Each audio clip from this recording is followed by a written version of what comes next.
There we Okay. Okay. Anybody can shut off their camera if they don't want to be recorded. So, FYI.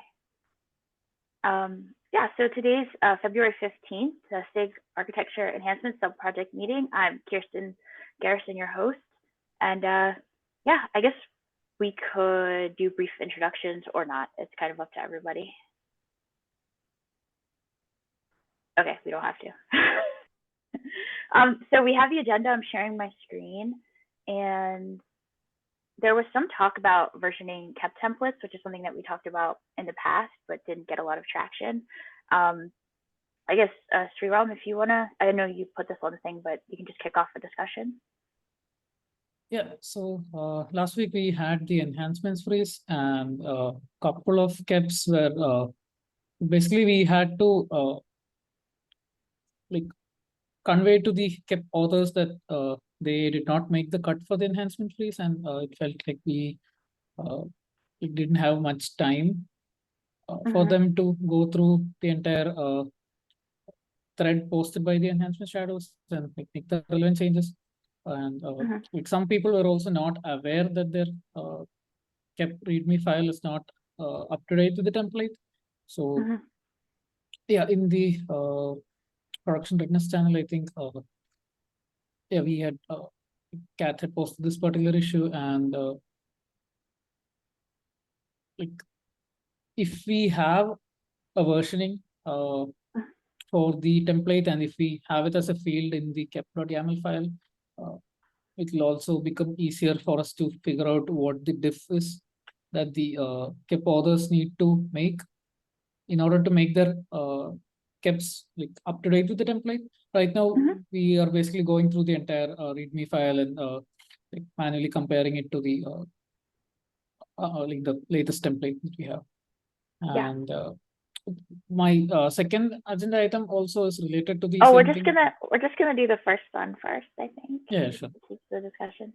So yeah, we talked about the versioning the kept templates before, and like I thought it was a good idea, but I think that I actually yesterday I started making a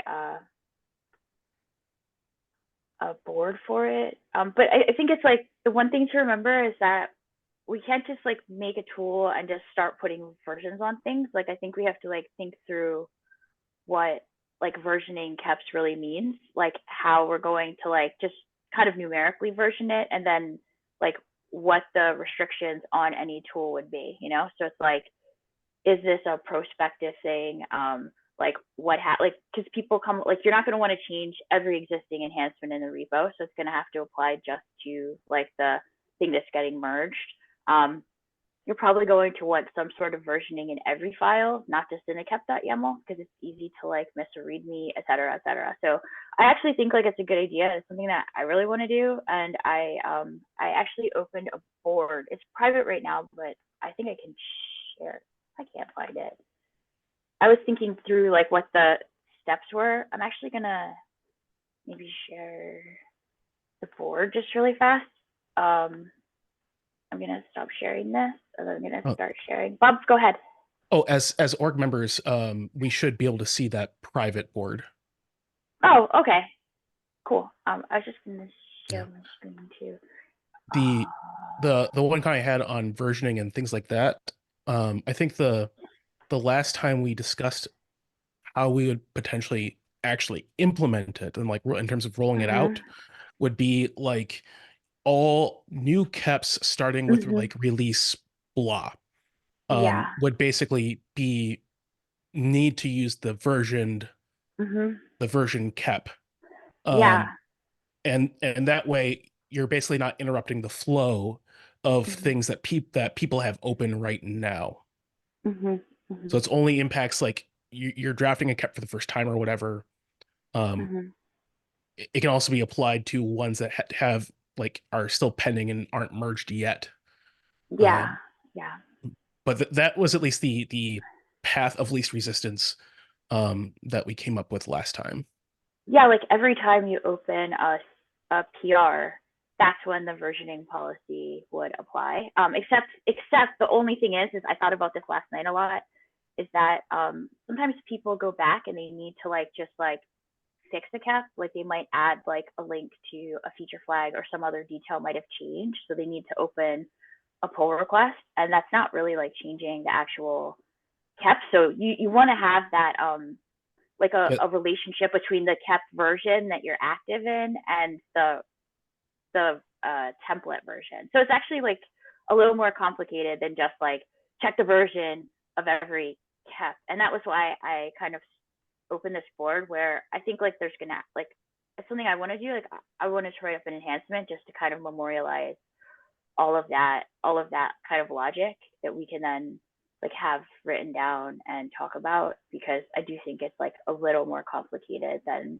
just like checking against like just checking every single pull request, or doing something weird where it's like people have to upgrade every single cap in the repo or something. The other option, again, sorry, this is using memory of the last time we really sat down and plotted this out, was if you're opening a PR to a KEP with an old version, it would use the version that is like, you basically look at the version of the template that's in there and then map it to that one. Yeah. You don't want people to have to like update an entire template just to like fix like a feature flag name or something like that. But I can just write up like a draft of it and get all of the, because I feel like that's going to be a lot of conversation, like the random details of it. And when you start thinking about it, you go down this like huge rabbit hole of like, what do we really want? So I made a card for that, and I'm going to like share this eventually. Like I just did it last night. And then sort of I have a card for investigating like the version option, like the versioning options for like a YAML and a markdown file, the pre-submit like implementation, and then eventually like a page to kind of show the current template version, etc. And I think we could probably, well, this is for the enhancement, we'll probably just use like branches or something, and then just have like a diff between like the last one and the whatever on the new page or something. So also, like also, this is like been me and Kirsten just going back and forth. Like we were all about doing this like last time it came up, and it just lost traction with everyone else. Yeah, if there's actual traction behind it, because like I was excited, so like I think it's awesome, and I'm gonna open up this board, and I think Sriram might be interested in like some of the implementation. If you like, you want to investigate that. And Sriram wants it. I don't have shit to do after this release is done. Like I'm not allowed to be on the release team for at least a cycle after this one, so I got resources and time. And cool. This is so annoying, and it's not the first time it's caused like a huge amount of drama for the enhancements sub team and the release lead and PRR approvers. Like it's gotta go. It's like way too far reaching a problem, you know. Cool. So I too will commit the time and effort. Cool. So Lord, how about like I'll get just like the enhancement up, and we can start thinking through some of the like the cases that we need. If like someone wants to start just investigating the implementation without like with knowing that there's going to be some more like restrictions coming through, like totally do that. And I'll just I'll share the board when I'm finished the call, and like if we can break down more cards and things too. I'm excited that people care. Yeah. Last time it just got like this got honestly bike shedded to death. Yeah. and people wanting to roll in significantly more changes to just adding a potential version to the KEP. I think I remember talking to Kirsten about this like 2 years ago. Yeah. It got I got really deflated about it. But if people are excited, then it's cool. And I think it's like make it as less disruptive to everybody else as possible, and make just the versioning as simple as possible in the beginning, just to like get that version on, and then we could always iterate from there as well. I think that'll be like really, really cool actually. So okay, cool. I'm just gonna put an action item to share the board, and I'm gonna try to just get a draft up, like in the next week, and I'll share it like in the channel, and I'll make sure to get everybody on this call on there too, and we can kind of chalk it out. I also, yeah, okay, so let's I guess we can move on to the next item. Yeah, so this is also related to how the enhancements team and the enhancement shadows are like working with KEPs. So within the Kubernetes enhancements repository, we have two CLI tools, kepctl and kepify. So I was able to get kepctl running locally. That is for creating new keps. And Kepify, I saw that Dims had a couple of commits there, so I asked him, and he like told me about how it is for validating existing keps and converting that data into a JSON file so that we can use it for something else. And like I was not able to get that running locally. The last commit was like 3 years ago or something. And we also have Sanders kept. I hope that's how it's meant to be pronounced. Yeah, the kept is a tool which we can use to list different keps based on the milestone and then open them in the browser and things like that. And like I had this discussion with Priyanka as well, the last release cycle. There are a lot of things which the enhancements team is doing manually right now, which can be automated or like made easier using a CLI like kept. And like I don't think like this is mentioned anywhere in the enhancements handbook or anything, and the shadows are not aware of such tools. So yeah, we could make the work a lot more easier. And I feel like one of the reasons the like updating the kept authors with their status takes a long time is because a lot of these processes are done manually. And if we have tools like kept to streamline those things, we can get the work done faster so that the kept authors have more time before the enhancements release to get like make sure that they have met all the requirements and that we don't like remove their keps from the milestone because of some small minor issue like what happened this time. Yep, and I had also talked to Marco from SIG Release, and he had mentioned that if Sandra is okay with it, we can probably move kept under K enhancements and probably add it under the release, the enhancements role handbook, and like make it part of the process. Yeah, and I messaged Sandra, and he was like, "Yeah, I'll join the call." So. Yeah, it's fine with me if it gets moved. I just it needs some feature work that I haven't had time to do, and I probably could work on it now if other folks are interested in contributing. But I mean, yeah, it's been around a while, and I think the main thing with that tool that works is I had built the GitHub login flow into it so that the permissions are scoped to the user using the CLI.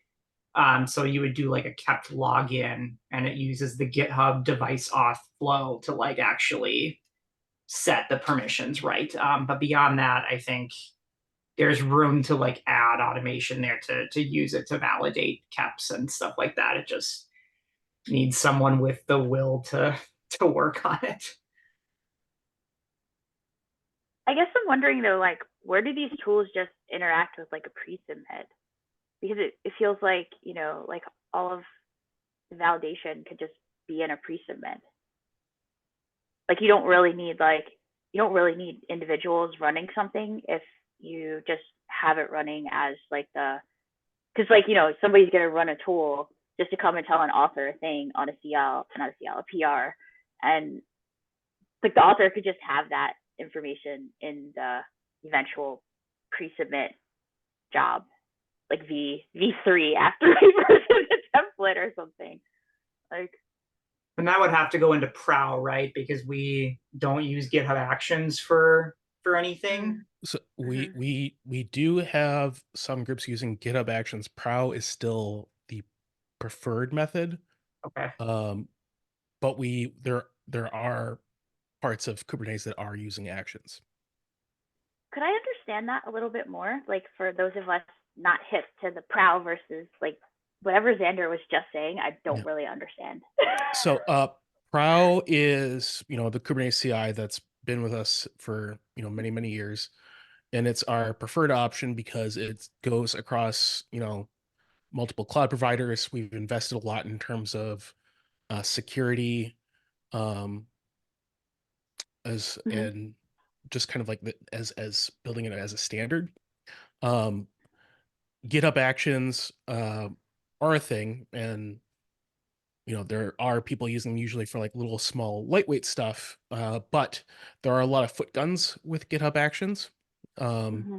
We have had several people unknowingly basically make it so that way pushing a PR, even if it's not merged, would dump the secrets of that repo and or potentially let them basically bypass and commit directly to the main branch just by opening a PR.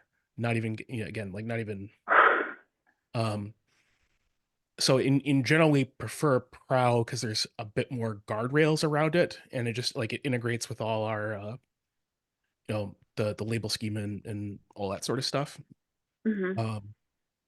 But Actions is still a option if that is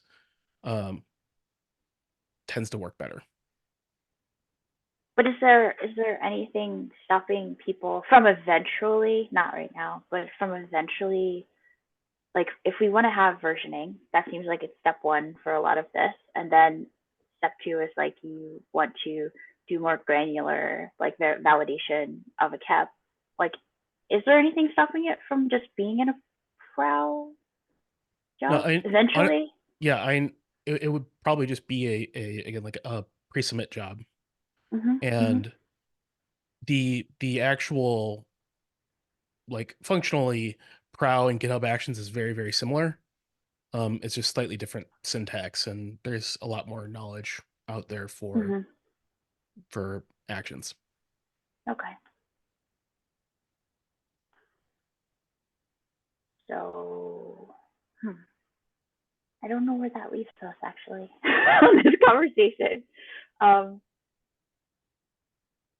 What do people think? Like, because this is the reality of a small number of people trying to make a bunch of big changes.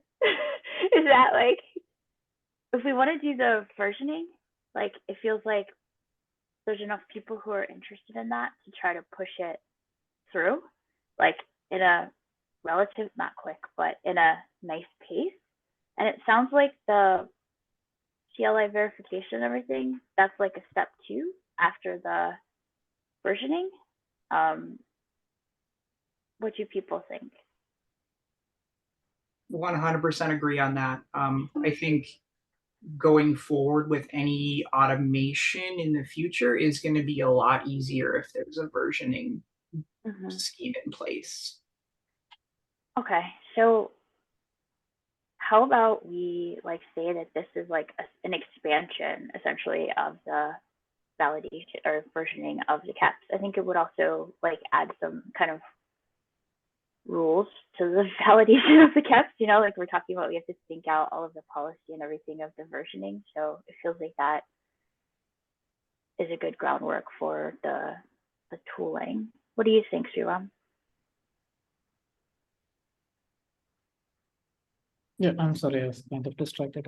Can you come again? Oh yeah, I was just saying, like, how about we try to focus maybe on versioning the KEP template first, because that lays sort of the groundwork, like the sort of conceptual groundwork, and then just like the fundamental, like what is a version kind of groundwork, and then the validating tools, which could eventually be like just a pre-submit job, can build off of that like kind of groundwork, and that way we're like we have this like nice continuous flow of enhancing our our KEP validation.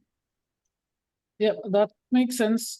Because even if you're looking at like what is the minimum change which can have the maximum impact, that would still be the KEP versioning.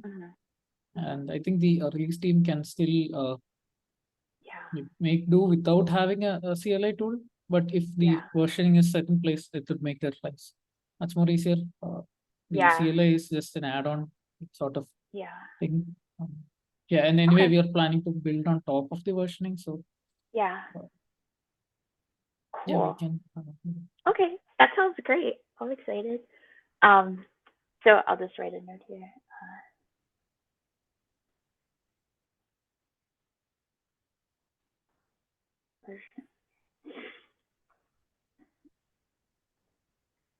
And then it looks like Cat has something, but this is Yeah, it's functionally the same, but I have a little bit of a process question that may or may not Yeah. impact the way we go with the CAP versioning Mhm. thing.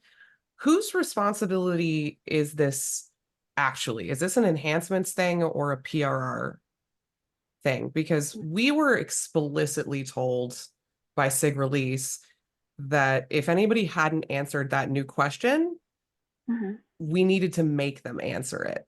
But a Mhm. lot of these exception requests came in after the KEPs already had PRR approval. So we were functionally like disagreeing with PRR by saying this is actually not ready to go. Oh, You ignored a so there was a question. new PRR question, but the PRR Yes. team approved it without that question. Yes, for several KEPs got approved That's without that that's a question. weird cosmic question that I don't really have an answer for. I Yeah, mean, and this to be clear, this happens like every time there is a Yeah. new question added in the PRR questionnaire. This happened in 127 too.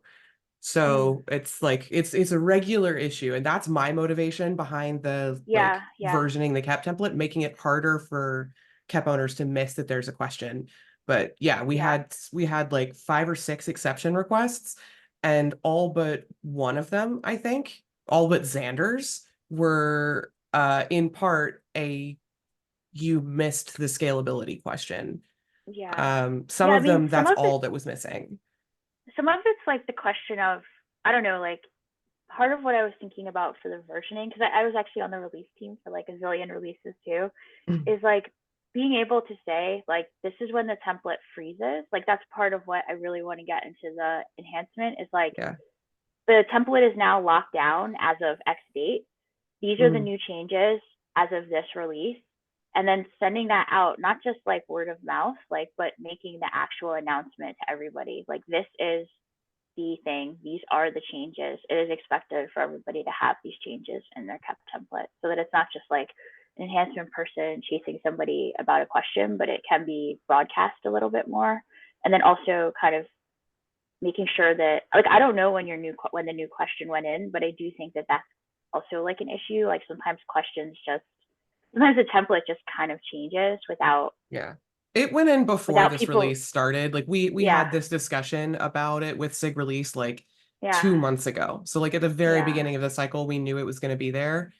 Yeah. And that's when we were told make sure they have it. And Yeah. I know that like PRR is like massively understaffed. And people are super bad about jamming their keps in like the last 3 minutes, and they ignore the production readiness deadline. So I Yeah. don't think it's necessarily their fault. I think that they are not Yeah. equipped to handle Mhm. appropriately. And like how do we make that easier for them? It's probably better for the PRR meeting, I but mean, it's probably for the PRR meeting, but I do think like being able to say to everybody in like a really like strong way, like when the cycle opens, these are the changes, and this is like the canonical link of the new CAP template, and these are the changes from the old one, and these are always expected. And having everybody being able to say that like consistently over time, like at the start of the release, would probably make it a lot easier for people not to forget. Being able to tell like the SIG leads as well, like, hey, like these are things that you have to care about, and then eventually that like more granular validation, I think would catch it. But I don't think that we communicate the changes really well, like on a like I think big changes we communicate, but I think like sometimes the littler ones are harder for people to get the message, and I think we need to probably have a better way to like blast it out. I mean, I can add it to the consistently. release lead handbook that this is a thing that you need to make sure that you mention in Yeah. the opening email and in the call for an enhancements. but Yeah. also I'm not convinced that enough people read that it actually makes an impact. Yeah. My hey, we're starting the cycle email has 435 views, and my last call for enhancements has 120. So there's got to be some kind of like automated process that makes it easier on PRR and thus Yeah. easier on enhancements, because I feel like we were put in a position to functionally tell PRR that they were wrong. And that sucks. But I mean, this isn't like, this is like a totally more cosmic question, but was it a required question? Like, who decided that it was required? Because SIG release PRR, leadership told us to make sure that they answered that question. but I guess like PRR kind of owns the PRR question. So Yeah, that's why Joe. it felt weird that like SIG release told us to make sure that question got answered, but if it already had PRR approval and they didn't answer it, what do? We erred on the side of doing what SIG release told us to do, which is make sure that question gets answered. And like in most cases, it was a non-issue and people opened the PRs. There was pushback on one of them, but that's it. But Joe has had his hand up for like Joe? 20 million years, and this is relevant to him. Yeah, I was just gonna, this was my first cycle as a PRR reviewer. I mean, I felt like SIG release did the right thing. I mean, there was one where I'll be honest, I don't have all the questions memorized, so I could miss it. And that's worrying. I think PRR does need to take more ownership here, so I want to talk to them in the next meeting about it. I think we should be aware at the beginning of each cycle which new questions were added, and have some way of like tracking whether or not we are looking at a complete template or if there's gaps, right? Because like I'm okay with seeing an NA as an answer to a question, because then I saw it. But if I don't even see the question on the list, it's very easy for me to miss it. And so I think on PRR side, I want to make sure that like we have, I'm happy to add to my process. The first thing I do is look to see if the kept template is what I want before I start answering the questions. I think that's something I would be happy to own. Yeah, that was just my 10 cents. Thank you. So it kind of sounds like just like our basic desire to have a version could help here, just like as a blunt instrument. Like I don't see the right number here. The other thing I'm wondering, and this is like totally not an enhancement subproject question or a release question, but whatever. It's like as the kept validation and verification moves forward, there'll be less work for like the enhancements team. And maybe that's also like bandwidth that eventually can move to some sort of pre-filter for the PRR people. Like, I don't know. I mean, we're not there yet, obviously, so it doesn't matter. But like the more validation there is, the less there is for the enhancement team to actually like do for that. But then you kind of free up people to help other people that might need some hands doing basic things in the beginning of the cycle. So there's a technical answer and a people answer. But I think we could get the version, like a basic version for when's the next release? Do we know? This release ends April 17th is the current target for release. So another 6 weeks after that, month after that, sometime in the end of May. So I mean, I personally think we can get a version like into a template. Like I feel like this is Bob is like very like neutral, but I think it's possible if like all of the people on this call care enough, like to use the sheer force of will to make it happen. So, I mean, nothing fancy, but just like, hey, we have a version. It's on there. Now Joe knows like at least like what version it is because it says 1.0 or something. Like I think that's like a pretty reasonable bar that we can do. And maybe that will just on a basic level help smooth some of the rough edges for everyone, and then we can take stock after that. So okie dokie, sounds good. I'm excited that people care. I tried to get people to care, but it was hard. And but again, yeah, sorry. Yeah, adding this would like give something quantitative for the enhancement shadows who most of the time have little idea of the entire, like the bigger picture. So if we have a number that we can compare and Mhm. look at the diff or something like that, I think it would be easier than them going through the entire like the PRR process, because even the PRR questions, I believe, are like specific to the stage. Like if it is going from like if the cap is in alpha, then it doesn't matter if it doesn't have this particular question. Or Mhm. I believe there are some cases like that. Mhm. Mhm. Cool. Well, it sounds like we have agreed on something. Yeah. So how about I try to get a draft out in the next week? I think I'm gonna try to sketch out like the areas that I've been thinking about that are important, like the more policy and things wise, and then everyone can kind of just chime in and we can try to just like work through it, knowing, keeping in mind, this is the first pass, so it doesn't have to be perfect as long as we don't disrupt the entire flow of the authors and everybody else. I think it's fine. Like we don't have to be perfect. We just have to get a number. We have to get the number on the template. and yeah, I think I actually have notes too. I really cared about this, Bob, and I don't.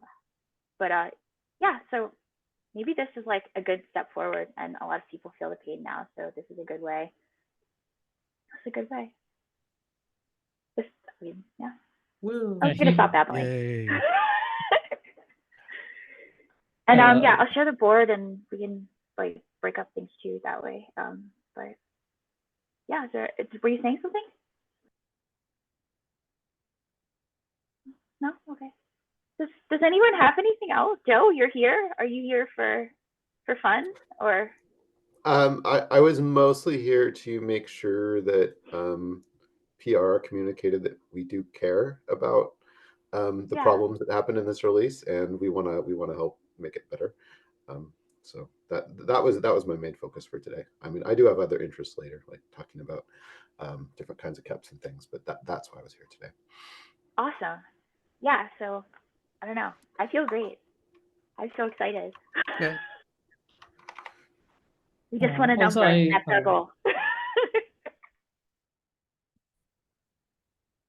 yeah, I missed on like mentioning this earlier. Like Sandra, you said that like you have some like feature work to do for kept before we can like, start thinking about moving it. And you said I mean, that we can. it can be moved anytime. It's more that like from as it exists today, it really is just a tool for like searching keps and interacting with GitHub, when in reality the intention behind it was to be able to use it to like validate and confirm whether a kep like met the requirements for a freeze.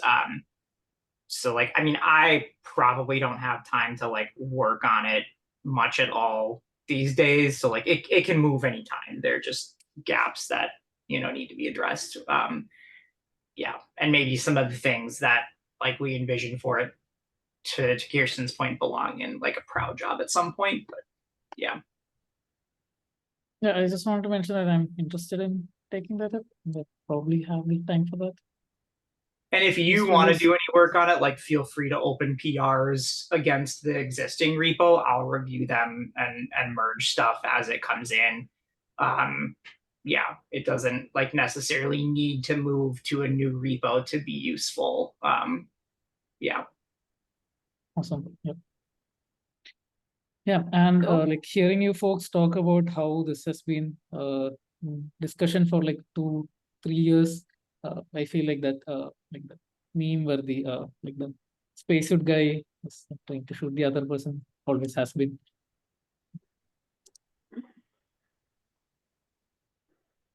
Wow, I feel good. I feel like it's gonna happen this year. This is our year, Bob. This is it. This is it. It's happening. It's happening. Need to just like So- insert the GIF in the meeting notes. I'm just Well, I mean- reminded of all of the Stephen Augustus Keps stickers where he's the ancient aliens guy. That's all I've been able to think of for like the last 10 minutes. Jesus. I think this is great. I It think is. it's gonna happen. And yeah, I mean, I guess that's all we have today. This is a lot anyway, so Cool. yeah. Cool. Thank you. Does anybody have anything else, or are we good? I think we're good. I think we're good. I'm gonna stop recording. Stop recording.